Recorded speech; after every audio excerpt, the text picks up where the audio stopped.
Ella es especialista en medicina de urgencias, ¿sabes? Y también se formó en la subespecialidad en medicina interna estado crítico en el Hospital Carlos Suárez.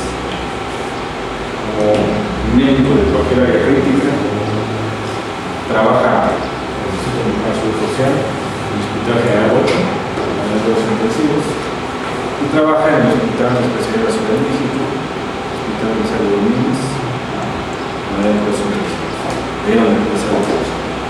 Te agradezco, Marce, mucho que estés con nosotros.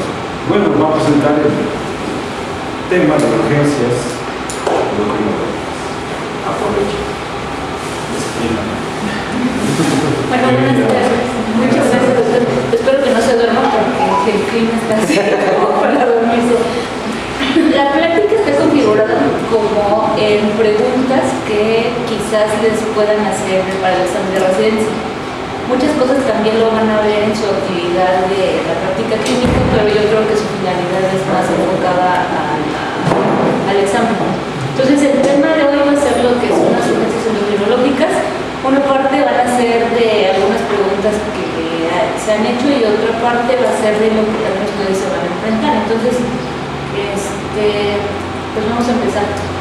Dentro de las urgencias endocrinológicas, como bien lo dice el doctor, mi formación es respecto a, soy médico urgenciólogo y soy especialista en medicina del enfermo en estado crítico. Entonces, prácticamente voy a explicar lo que van a ver ustedes. Entonces, respecto a lo que son las urgencias endocrinológicas, existen principalmente tres. Lo que son respecto al metabolismo de glucosa, de la tiroides y la adrenal.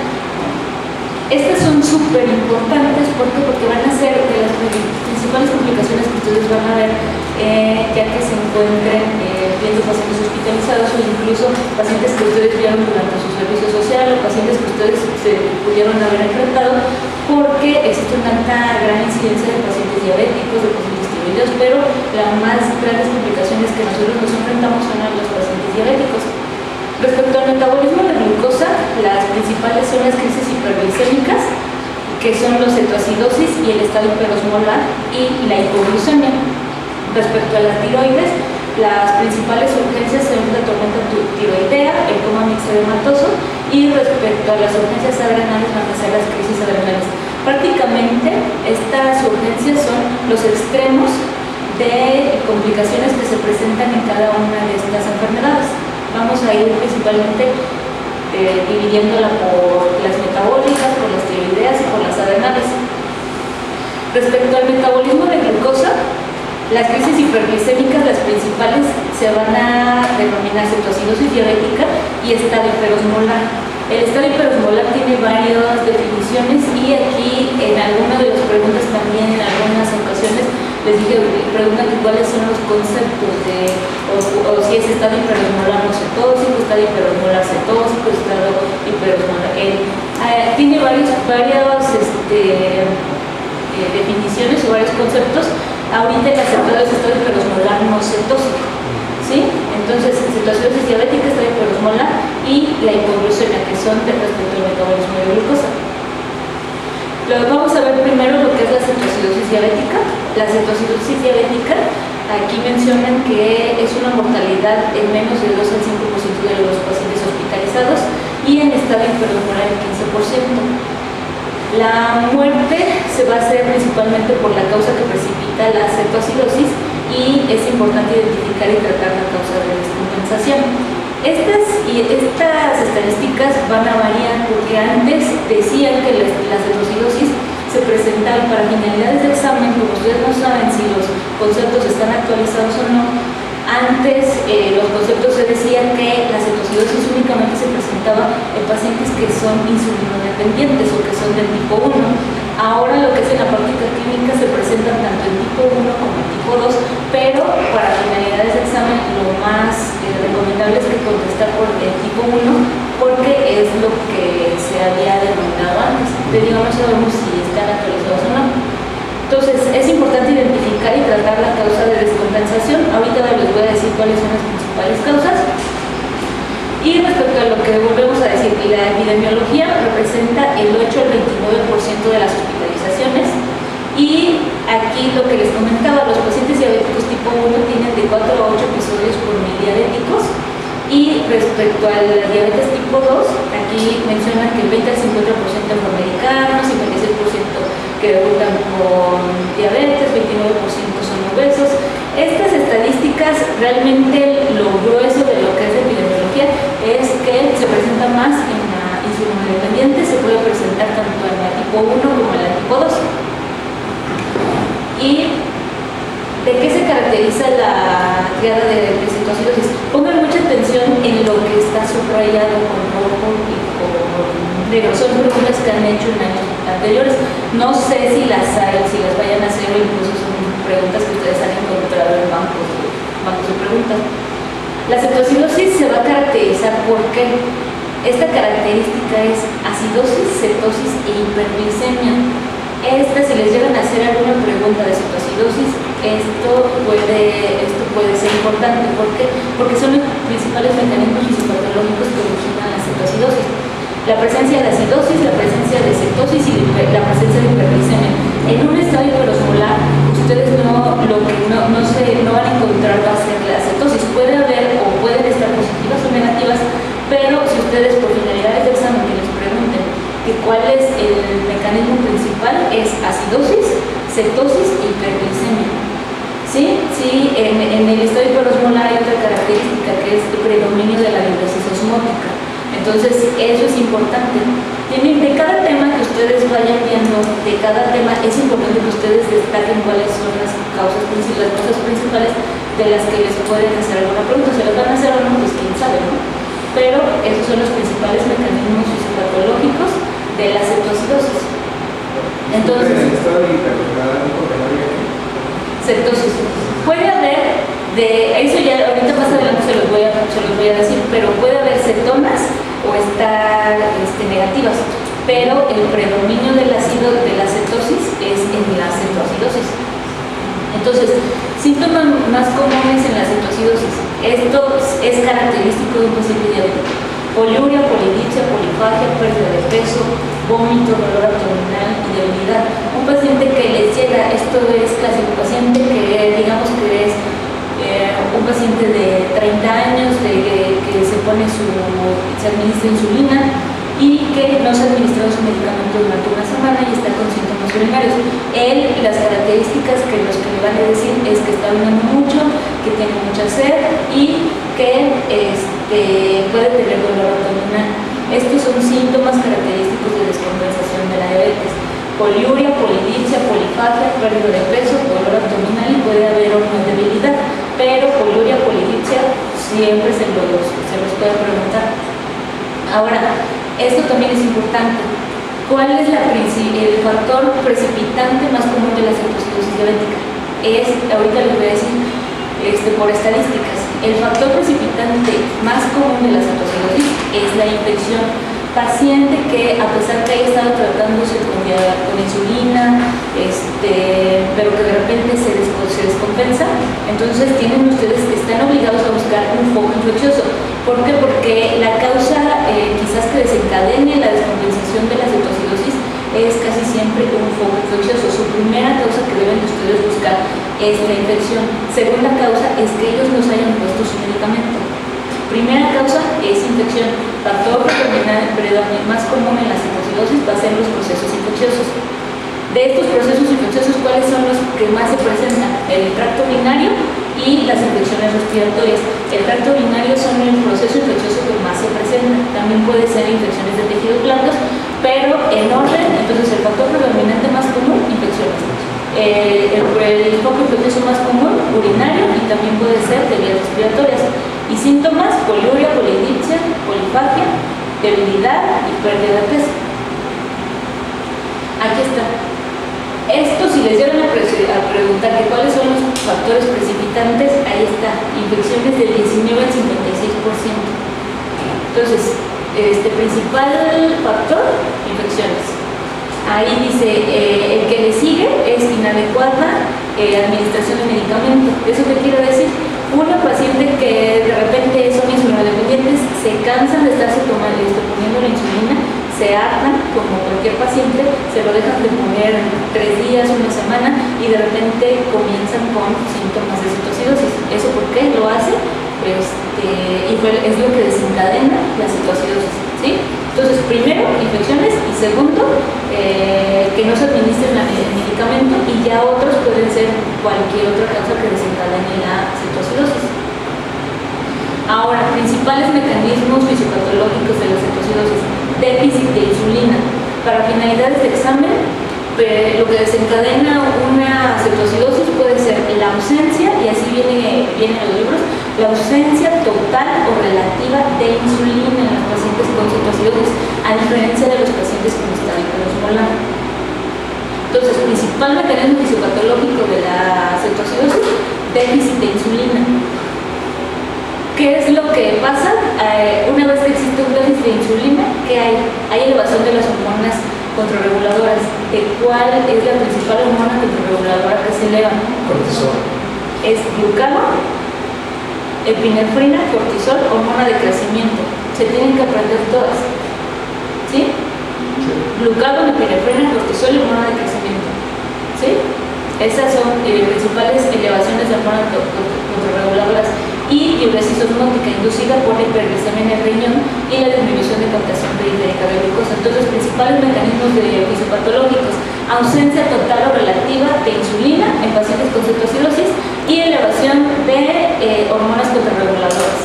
Se van a aprender las hormonas contrarreguladoras y la presencia de diuresis osmótica. Diuresis osmótica también puede haber en estadio hiperosmolar, y la diuresis osmótica es predominante en estadio hiperosmolar, pero en las dos puede haber. Aquí está: déficit de insulina, elevación de las hormonas contrarreguladoras, que son epinefrina, glucagón. Estos también se los van a preguntar. ¿Cuáles son las principales hormonas contrarreguladoras? Epinefrina, glucagón, cortisol y hormona de crecimiento. ¿Cuál es el principal mecanismo de lo que hay? Hay glucogenólisis, gluconeogénesis a nivel hepático. Se echan a andar lo que son los mecanismos por ácidos grasos para producir la cetosis, y esto nos va a ocasionar hiperglicemia, cetonemia y la presencia de cetocidosis diabética. Entonces, déficit de insulina, la cetocidosis diabética, aumento de las hormonas contrarreguladoras, que son epinefrina, glucagón, cortisol y hormona de crecimiento. Va a haber predominio de glucogenólisis y de gluconeogénesis. Se las tienen que aprender así para finalidades de examen, porque ahí en las preguntas les van a decir: aumenta lipólisis, aumenta cetocidosis, aumenta cetogénesis, aumenta gluconeogénesis, y les pueden preguntar cuáles son las principales hormonas contrarreguladoras.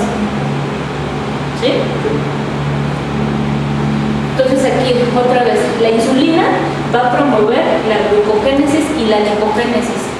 Eso también tienen que poner. Lo que ustedes principalmente les causa trabajo, lo que son de que quizás les puedan hacer preguntas, les van a hacer preguntas también de las vías metabólicas de la cetoacidosis diabética, que es donde más les van a hacer preguntas y qué es lo que pasa con la insulina. ¿Por qué?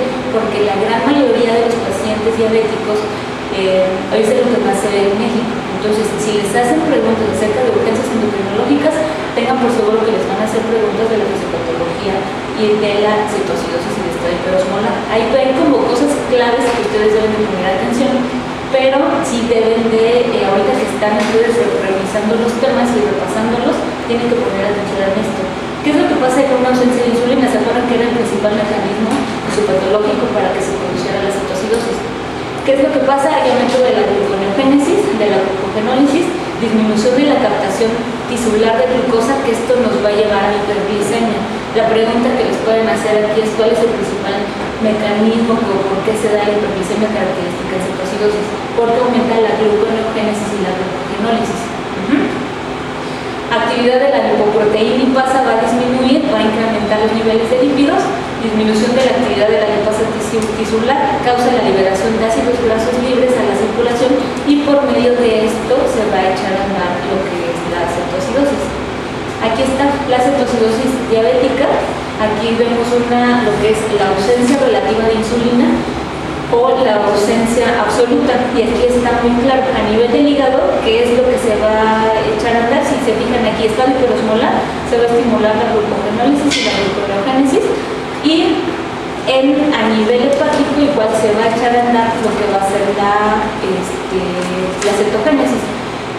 Aquí, ahorita les voy a dar el mecanismo de los cuerpos cetónicos, pero entonces aquí es característico el estado hiperosmolar, va a ser hiperglicemia, y cetoacidosis hipercetonemia. Los dos van a tener hiperglicemia, pero la hiperglicemia es predominante en estado hiperosmolar. El predominante en cetoacidosis es la deshidratación, pero los dos pueden tener deshidratación. Pero si les pregunta para finalidades de examen, es más común la deshidratación en el estado hiperosmolar, pero los dos lo pueden tener, y la presencia de acidosis es más común en cetoacidosis. La deshidratación es más común en cetoacidosis. La acidosis. Ajá, los dos pueden tener deshidratación, los dos tienen hiperglicemia. Para criterios diagnósticos el estado hiperosmolar es mayor la cifra que para cetoacidosis, pero los dos pueden tener hiperglicemia. Y les digo que para finalidades diagnósticas, cetoacidosis en tipo 1 y estado hiperosmolar en tipo 2, pero en lo que es cualquiera de los dos puede presentar tanto estado hiperosmolar como cetoacidosis. Entonces, aquí va a estar, este es el mecanismo de la formación de los cuerpos cetónicos. Por medio de la acetilcoenzima A se van a formar lo que va a ser el acetoacetato, y que estos tres son los principales cuerpos cetónicos: acetoacetato, acetona y beta-hidroxibutirato. Esto también es pregunta de examen. Principales cuerpos cetónicos que se encuentran son acetoacetato, acetona y beta-hidroxibutirato. Ahorita viene en la otra. Entonces aquí están los cuerpos cetónicos, que se acuerdan que los cuerpos cetónicos son los predominantes en la cetoacidosis diabética, ¿sí? Son los que se van a encontrar. Aquí dicen que son producidos por el hígado, son utilizados periféricamente como fuente de energía cuando la glucosa no está fácilmente disponible, y estos son los tres principales: acetoacetato, beta-hidroxibutirato. Beta-hidroxibutirato es el cuerpo cetónico más abundante, y la acetona es el tercero y menos abundante. Entonces, principales cuerpos cetónicos: acetoacetato, beta-hidroxibutirato y acetona. El cuerpo cetónico más abundante, beta-hidroxibutirato. Y aquí comentan, ¿no? La combinación del aumento de síntesis hepática de cetonas y la disminución del metabolismo tisular periférico conduce a una acumulación de acetoacetato en sangre. Esto también es pregunta de examen. El acetoacetato es el que nosotros vamos a identificar por medio de la tira reactiva. Parte de los criterios de la cetoacidosis son que tenga hiperglucemia, presencia de cetonas en orina, y cuál es el cuerpo cetónico que ustedes van a determinar en la prueba de orina. Acetoacetato.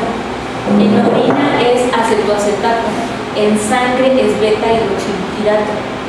Ajá. Entonces dice aquí, el acetoacetato es el que se detecta de manera preferencial por el método de tira reactiva. Esto también es importante. Utiliza nitrocruciato.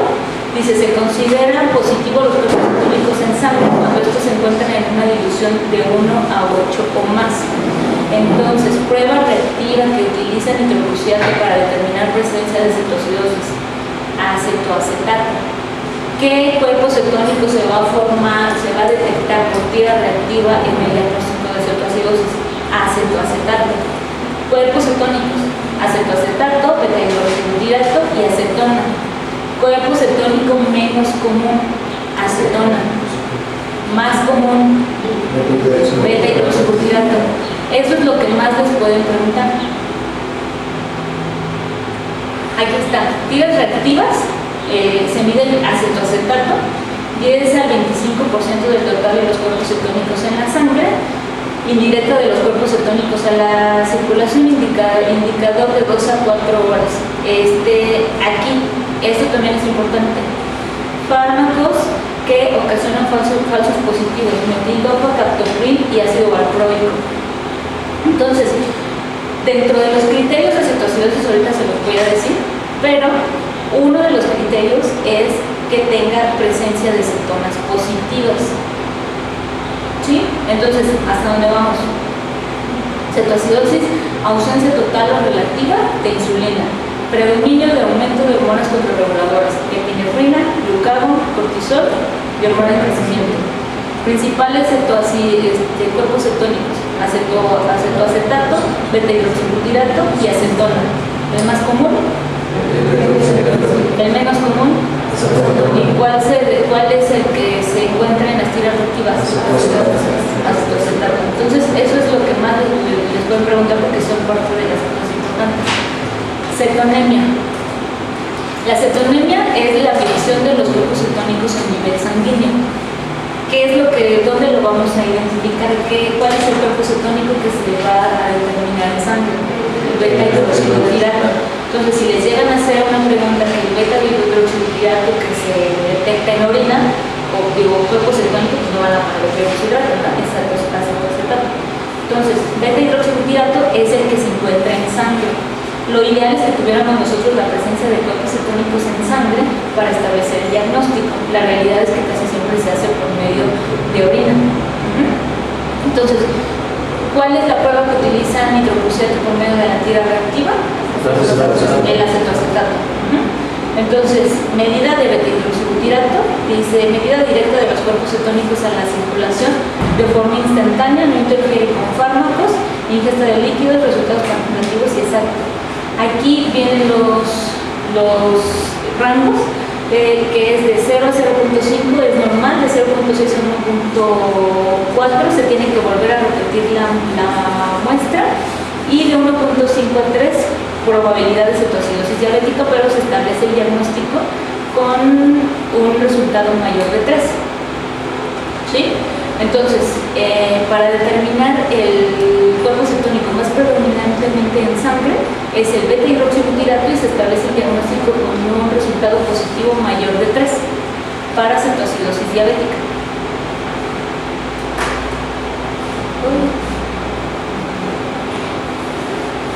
Ahora, la presencia de glucosuria. Aquí varía también.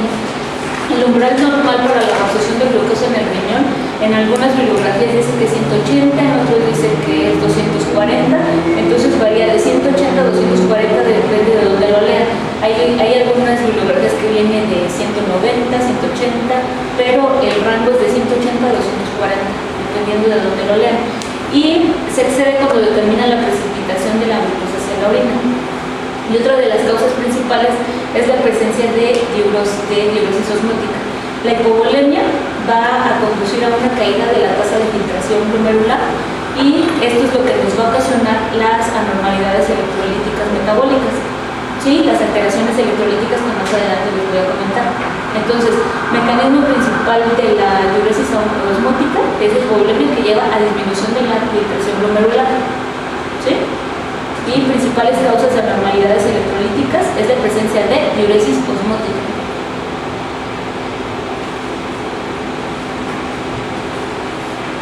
Bueno, las pruebas de laboratorio para confirmar el diagnóstico e identificar el factor precipitante. El factor precipitante, se acuerdan que el principal eran los focos infecciosos.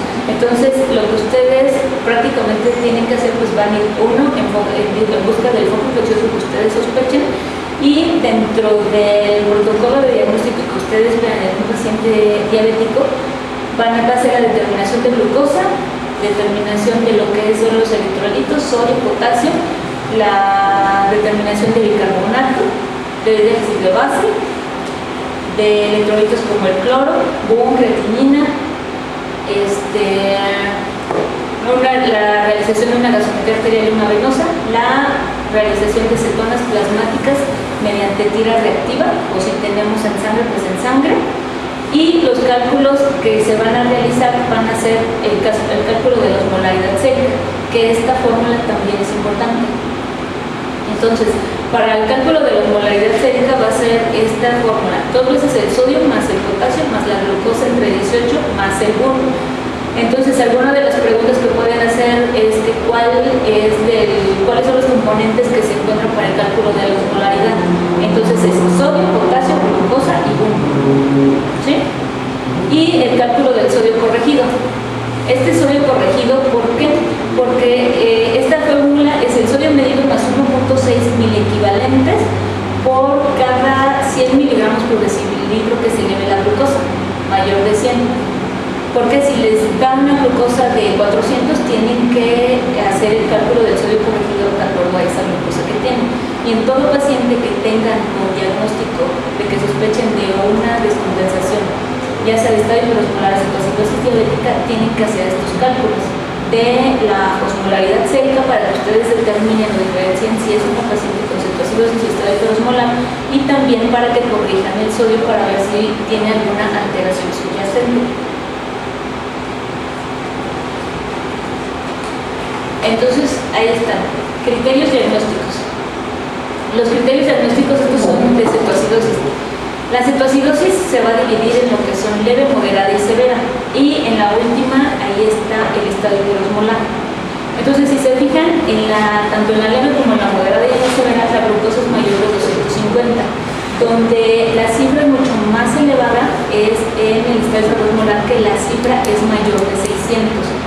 En cetoacidosis, entonces, la glucosa mayor de 250 y el pH arterial va a ser de 7.25 a 7.30 en la leve, de 7 a 7.24 en la moderada y severa menor de 7. Y en el estado hiperosmolar va a ser, ahí el pH va a ser variable, pero ahí lo que dicen es mayor de 7.3. ¿Se acuerdan por qué? Porque el predominio de la cetoacidosis diabética pues es la acidosis, ¿no? Entonces, el bicarbonato, aquí también, el bicarbonato también lo vamos a encontrar disminuido, se puede encontrar tanto en diabetes, en cetoacidosis como en estadio hiperosmolar, pero el bicarbonato, de acuerdo a lo que es la cetoacidosis leve, se reporta aquí de 15 a 18, la moderada de 10 a 15 y en la severa menor de 10, y en el estado hiperosmolar mayor de 15. Cetonas positivas en todas en la cetoacidosis leve, moderada y severa, y en el estado hiperosmolar puede haber o no puede haber cetoacidosis. Y las cetonas séricas positivas igual en todas las cetoacidosis leve, moderada y severa, y puede haber una pequeña cantidad en el estado hiperosmolar.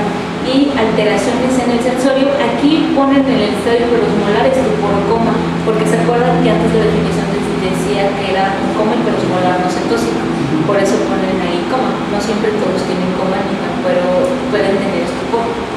Estos criterios son importantes, ¿por qué? Porque para finalidades de examen les pueden poner o un caso clínico y les van a poner lo que es la presencia de la glucosa. Les van a decir, o les pueden decir que cuál es la diferencia respecto a la cifra de glucosa en estado hiperosmolar y en cetoacidosis. En cetoacidosis siempre, aquí lo que recomiendan, lo que no dicen que son 600, más de 600 estado hiperosmolar, hasta 250 en cetoacidosis. El pH en los tres va a estar alterado, pero mayor, lo que mencionas es en estado hiperosmolar, y todo lo que se recomienda hasta menor de 18 en cetoacidosis. Y solamente positivas, cetonas positivas en cetoacidosis diabética. Y aquí solamente pueden haber pequeñas. Entonces, ¿cuáles son las principales alteraciones electrolíticas y ácido-base en cetoacidosis? Aquí es acidosis metabólica con anion gap ensanchado. Esto es así súper clásico y también puede ser pregunta de examen. La característica de la cetoacidosis es que tiene esta presentación, que el anion gap es mayor de 14. La pérdida de agua, aquí lo menciona como de 75 a 150 mililitros por kilo de agua, aproximadamente 6 litros, y la pérdida de 7 a 10 miliequivalentes de sodio. Esto va a ser variable y puede haber alteraciones en la hemostasis del potasio y también en la hemostasis del fósforo. Entonces, las principales alteraciones electrolíticas es que el paciente presenta acidosis metabólica con anion gap ensanchado, puede haber alteraciones del potasio, alteraciones del sodio. Por eso es que cuando ustedes hagan el algoritmo diagnóstico, que hagan el estudio del paciente con cetoacidosis, van a encontrar que tienen que hacer la determinación de la tonicidad y tienen que hacer la determinación del sodio corregido. ¿Sí? Sí.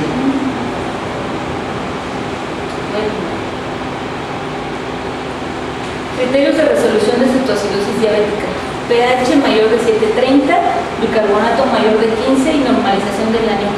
Estos son, no sé si los llegaron a preguntar, porque antes el bicarbonato se mencionaba que era para criterios de resolución mayor de 18. Resolución, ¿qué quiere decir? Que ya se ha resuelto totalmente la cetoacidosis. Aquí está, se me fue esta diapositiva un poquito antes, iba ya casi al final, pero estos son los criterios de que ya la cetoacidosis diabética ya se está resolviendo y que ya se determinaron todas las causas que la hayan originado. Pero esto de 15, antes era de 15, era de 18. Bueno, entonces, estado hiperosmolar es la manifestación más severa de la diabetes no insulinodependiente, que era lo que les comentaba. Antes se decía que solamente la cetoacidosis se producía en la diabetes tipo 1 y que el estado hiperosmolar solamente se producía en la tipo 2. Se puede presentar en cualquiera, pero para finalidades de examen en tipo 2. Es la manifestación más severa de la diabetes no insulinodependiente y se caracteriza por un déficit relativo de insulina y de resistencia a la insulina. En la cetoacidosis decía que un déficit absoluto o relativo. Estado hiperosmolar todavía puede haber alguna pequeña cantidad de insulina. En cetoacidosis no. Para definiciones, cetoacidosis, ausencia absoluta. ¿Sí? Y aquí déficit relativo de insulina, que va a ocasionar hiperglicemia. Aquí ¿se acuerdan que en la cetoacidosis el principal mecanismo fisiopatológico era ¿cuál era? Acidosis, hiperglicemia y cetosis. ¿Sí? Aquí es hiperglicemia, diuresis osmótica e hiperosmolaridad. Hiperglucemia, diuresis osmótica y hiperosmolaridad, por eso se llama estado hiperosmolar. Entonces, aquí lo que comentan, se puede dar también en diabetes tipo 1, en diabetes insulinodependiente, cuando hay cantidad suficiente de insulina para evitar la cetosis, pero no para controlar la glucemia. Por eso les comentaba que también se puede presentar tanto en tipo 1 como en tipo 2, también la cetoacidosis. El estado hiperosmolar, la mortalidad es del 10 al 50%.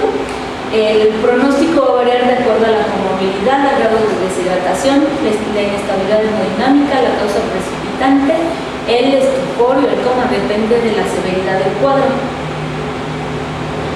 Aquí la principal fisiopatología era lo que comentábamos hace ratito. En el estado hiperosmolar, el predominio es de la glucogenólisis y de la gluconeogénesis, y el principal mecanismo va a ser la hiperglicemia, diuresis osmótica y deshidratación, a diferencia de la cetoacidosis, que el principal mecanismo es la hipercetonemia y la acidosis y la formación de cuerpos cetónicos.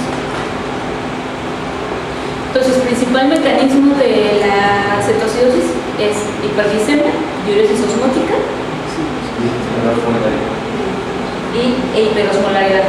Y la cetoacidosis es acidosis, hiperglucemia y cetosis. Aquí están los criterios de las dos. Lo que es cetoacidosis, les comentaba hace ratito, la glucosa mayor de 250, en hiperosmolar la cifra varía a 600, el pH menor de 7.3, aquí mayor de 7.3, bicarbonato menor y mayor de 15, y aquí ya se va a dividir en leve, moderada y severa. La presencia de cetonemia, aquí mínima, y el año es mayor de 12, y aquí la osmolaridad es mayor de 320. Esta cifra también es importante porque se acuerdan de la cifra donde venía que ustedes tenían que calcular la osmolaridad. Entonces les toman sus exámenes de laboratorio, calculan la osmolaridad y ya van a establecer ustedes su diagnóstico. Si tiene una osmolaridad mayor a 320, llega por glucosa de 600, con pH de 7.31, con bicarbonato de 15, pues están hablando de un estado hiperosmolar. En la cetoacidosis no hay una osmolaridad menor de esta cifra, ¿sí? Mayor de 320 es estado hiperosmolar. Cetoacidosis no hay hiperosmolaridad. y anion GABA ensanchado es en cetoacidosis. Aquí están las diferencias de uno y el otro. La cetoacidosis aquí era lo que volvemos a repetir, déficit de insulina absoluto por término, o sea, por definición para finalidades de examen. Y en estado hiperosmolar es una ausencia relativa. En cetoacidosis, hiperglicemia severa, producción de cetonas y acidosis sistémica. En estado hiperosmolar, hiperglicemia, hiperosmolaridad. No puede haber cetonas o hay pocas. Se desarrolla en el transcurso de unos 2 días, más común en el tipo 1 y esta más común en el tipo 2 y tiene una alta mortalidad. Este es prácticamente como un resumen de las diferencias que les dije en el audio. Ahora, en cuanto a los exámenes de laboratorio, ¿qué es lo que se les va a determinar? Lo que va a ser la glucosa, porque acuérdense que es finalidad diagnóstica. La glucosa como criterio diagnóstico es glucosa sérica, no, pero a veces se utiliza la tira rápido, pero tiene falsos negativos. Puede ser menor o mayor, pero para diagnóstico es con la glucosa sérica. Cetoacidosis, más de 250, estoy por poner más de 600, y aquí está la determinación de beta hidroxibutirato, que esto va a ser en sangre. ¿Sí? Que quedamos que era mayor de 3, ¿no? En algunas dice mayor de 4.2 y 5. Pero para finalidades son de 3 en adelante para establecer el diagnóstico de cetoacidosis. Bicarbonato, rango normal de 22 a 28. Mira, es que dice de 4.2. Bicarbonato de 22 a 28. Cetoacidosis, menos de 18 y de más de 15, que aquí vimos, ¿no? Que era de 18 a 15, paralelo, moderada y severa, hasta osmolaridad. Rango normal de 275 a 295. Cetoacidosis menor de 320 y estoy por osmolar más de 320. Anion GABA, rango normal que sea menor de 10. Cetoacidosis más de 10 y aquí puede estar variable. Cetonas. Cetoacidosis positivo y aquí puede haber o no puede haber cetonas urinarias. Puede haber moderadas o altas y en estado hiperosmolar puede haber o no puede haber. Entonces ya les tuvo que haber quedado claro porque ya se lo mucho. Entonces, aquí está. Prácticamente es casi lo mismo, ¿no? Lo único que cambia en esta tabla es la alteración del estado mental. En cetoacidosis leve, este paciente está alerta. En cetoacidosis moderada puede estar medio somnoliento y en cetoacidosis severa puede haber estupor o coma, y en estado hiperosmolar puede haber estupor o coma. Entonces, la primera finalidad de establecer el diagnóstico, ya sea de cetoacidosis o estado hiperosmolar, es primero establecer que existe una complicación metabólica, que las principales complicaciones metabólicas respecto al metabolismo de la glucosa quedamos que son las crisis hiperglicémicas y la hipoglucemia. Entonces, detectamos nosotros que llega el paciente con una glucosa mayor de 250. Entonces, ¿qué es lo que hacen ahí? En ese momento ustedes solicitan una gasometría arterial, una venosa y solicitan un examen general de orina. Son los estudios iniciales. ¿Por qué? Porque es con lo que ustedes van a establecer el diagnóstico. Si tiene cetonas positivas en orina, si tiene glucosa mayor de 250 y si su gasometría les da con una acidosis metabólica, entonces van a ustedes a solicitar tanto sus electrolitos como su glucosa sérica. Los electrolitos, ¿qué es lo que van a calcular? La osmolaridad y van a corregir el sodio con su fórmula. Eso es lo que les va a decir a ustedes primero establecer cuál es la complicación de la crisis hiperglicémica que ustedes están presentando. Si presenta cetoacidosis diabética o estado hiperosmolar, tanto la cetoacidosis como el estado hiperosmolar son dos entidades que tienen que estar con tratamiento hospitalario. Si el paciente no cubre ni criterios de cetoacidosis ni criterios de estado hiperosmolar, solamente se trata de una diabetes mellitus descontrolada, no descompensada. Descompensada, el tratamiento debe ser intrahospitalario y amerita internamiento de urgencias. Descontrolada puede tener el tratamiento ambulatorio y ajustar la causa que descontroló el padecimiento. Ya entonces ahí ustedes ya averiguan el factor desencadenante. Si tiene un foco infeccioso, dan tratamiento para el foco infeccioso, ajustan dosis de medicamentos, pero si está cursando con una crisis hiperglicémica, entonces ustedes tienen que definir, ¿es cetoacidosis o es estado hiperosmolar? Si es cetoacidosis o estado hiperosmolar, esos dos tienen que ingresar al servicio de urgencias, ¿sí? Y por eso se deben de saber principalmente cuáles son los mecanismos para finalidades de examen, que son los que ya vimos, los cuerpos cetónicos que son los predominantes, y para finalidades de tratamiento, pero primero deben de establecer, ¿tengo cetoacidosis o no tengo cetoacidosis? O es estado hiperosmolar. Ya que establecen el tratamiento, ya que establecen el diagnóstico, entonces ustedes ya estas son las metas que van a tener respecto al tratamiento. ¿Cuál va a ser? Mejorar el volumen circulante y restablecer la producción tisular. Disminuir la hiperglicemia, la hipercetonemia y la osmolaridad plasmática, corregir los trastornos electrolíticos y tratar el evento precipitante. ¿Por qué? Porque el evento precipitante fue finalmente el que hizo que se descompensara de la complicación. Ay, bueno, casi no se ve. Bueno, los líquidos, el principal es la administración de líquidos. Para finalidades de examen se dice que en la cetoacidosis diabética el principal mecanismo, el principal meta de tratamiento es la administración de líquidos y de insulina. Y en el estado hiperosmolar el predominante no necesariamente requiere administración de insulina intravenosa, pero que requiere mayormente de lo que son líquidos intravenosos. ¿Por qué? Porque el predominante es la diuresis osmótica. Entonces, respecto a los líquidos en cetoacidosis diabética, lo que se recomiendan es la solución salina, lo que es de 1.2 a 1.2 litros por hora, y se va a calcular el sodio corregido. ¿Se acuerdan de la fórmula que pusimos que ya les damos sus electrolitos, calculan el sodio corregido y de acuerdo respecto al sodio, lo que les vayan a reportar respecto al sodio corregido, ustedes van a decidir qué tipo de soluciones van a tomar.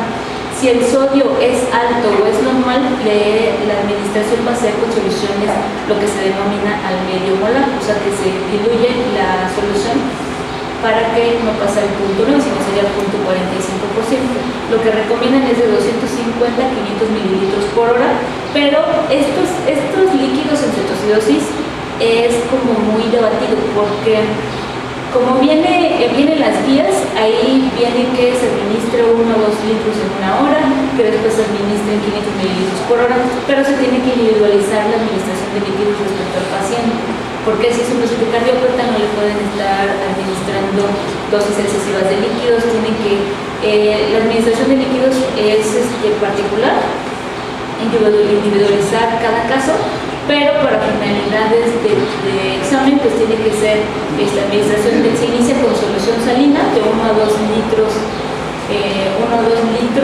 por hora y después se calcula el sodio, de acuerdo al sodio. Si el sodio es bajo, se continúa con solución salina 200 a 500 mililitros por hora, y si el sodio es alto, entonces soluciones al punto 45.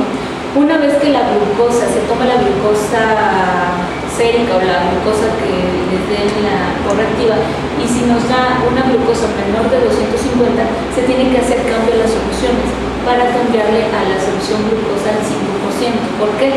Porque acuérdense que en la cetoacidosis diabética el principal mecanismo es el déficit de insulina. Entonces ustedes deben de administrar líquidos y deben de administrar también insulina. Pero si la glucosa está menor de 250, ustedes no van a suspender la administración de insulina, porque ustedes necesitan que siga pasando la insulina. Entonces se cambia la solución que ustedes tienen de base y la tienen que cambiar a solución glucosa al 5%, pero no suspenden la administración de insulina. Entonces, en conclusión, se administran los líquidos, se tiene que individualizar, se recomienda 1 o 2 litros por hora, se calcula el sodio. Si el sodio es elevado, se administran las soluciones al punto 9, se están checando las glucosas horarias, se tienen que, si el sodio es alto, el sodio corregido, entonces cambian al punto 45. Una vez que ya les determinen que la glucosa es menor de 250, entonces ustedes cambian su solución de base a una solución glucosa al 5%. Esto es respecto a la administración de líquidos. Aquí está, primera hora, Es así como lo recomiendan las guías, de 1000 a 2000 mililitros en la primera hora, en la segunda hora 1000 mililitros, y en la de la tercera a quinta hora de 500 a 1000 mililitros por hora, y de la sexta a las 12 horas de 250 a 500 mililitros por hora. Les comento, esto tiene que individualizarse. ¿Por qué? Porque si el paciente es de un adulto mayor, si tiene una enfermedad preexistente, no pueden administrar así, pero para finalidades de examen es así, ¿sí? Pero se tiene que individualizar cada caso. Entonces, insulina en cetoacidosis diabética, así es la indicación. ¿Sí se alcanzó? Casi no, ¿verdad? Bueno, esta dosis también se las pueden preguntar. En bolo de 0.1 unidades por kilo, y aquí se calcula 0.1 unidades por kilo por hora de peso corporal, y esta va a ser la dosis de mantenimiento, de 0.05 a 0.1 unidades por kilo por hora, hasta resolución de la cetoacidosis. Paciente con cetoacidosis entonces necesita líquidos intravenosos y administración de insulina. La dosis inicial de 0.1 unidades por kilo, y la dosis de mantenimiento va a ser de 0.05 a 0.1 por kilo. Entonces, ¿cuál es lo? Quintinal y Rosas y Sabospiran utilizan una dosis un poco diferente, es decir, 0.18 a 0.20. Ajá, y en algunos viene hasta 0.3. Sí, es muy cierto la dosis, entonces, ¿cómo? De 0.1 a 0.3. Ah, no, eso lo vas a ir sabiendo por la mejoría tanto gasométrica, por la glucosa, y las cetonas no son criterios de mejoría, pero tú te vas a dar cuenta tanto por el estado de alerta, tanto las manifestaciones clínicas, pero las principales son las manifestaciones gasométricas. Un paciente que tiene cetoacidosis o la acidosis metabólica, una vez que le administran los líquidos y le administran la insulina, el paciente tiene que mejorar el equilibrio ácido-base. Pero, y también tienes que basar en la cifra de glucosa, pero dependiendo de la bibliografía te varía de 0.05 hasta 0.3, dependiendo de dónde lo leas. Va a variar la dosis, pero la dosis esta inicial es de 0.1, y esta es la que se recomienda según las guías de la. Hay gente que, bueno, no recuerdo por dónde revisé ese dato, pero sugerían utilizar un bolo de 200 unidades en un paciente. Era bibliografía norteamericana, que son personas más grandes. ¿Pero 200 unidades de insulina? No, esta insulina se deja en infusión continua, pero tú tienes que llevar el monitoreo. ¿Te acuerdas que donde venía de los criterios de resolución? Y dentro de los criterios de resolución era glucosa menor de 250, y era bicarbonato mayor de 15, que les comenté que antes era de 18. Entonces, como tú te vayas dando cuenta si tu paciente va mejorando, es respecto a tu gasometría arterial. ¿Por qué? Porque vas controlando la glucosa, pero también va mejorando el equilibrio ácido-base. Si un paciente te llega con pH de 7,0, bicarbonato de 5, y de base de menos 20, y le administras líquido y le administras insulina, y después ya tomas control y el paciente ya tiene bicarbonato de 10 o de 15, quiere decir que tu tratamiento está siendo efectivo. Pero lo que tienes que estar monitorizando con la insulina es principalmente la glucosa, por eso se tienen que determinar glucosas horarias. Acuérdate que decían que si tú tienes una glucosa menor de 250, tienes que cambiar tu solución de base, pero no puedes suspender tu insulina, porque en la cetoacidosis hay una ausencia absoluta relativa de insulina. ¿Sí?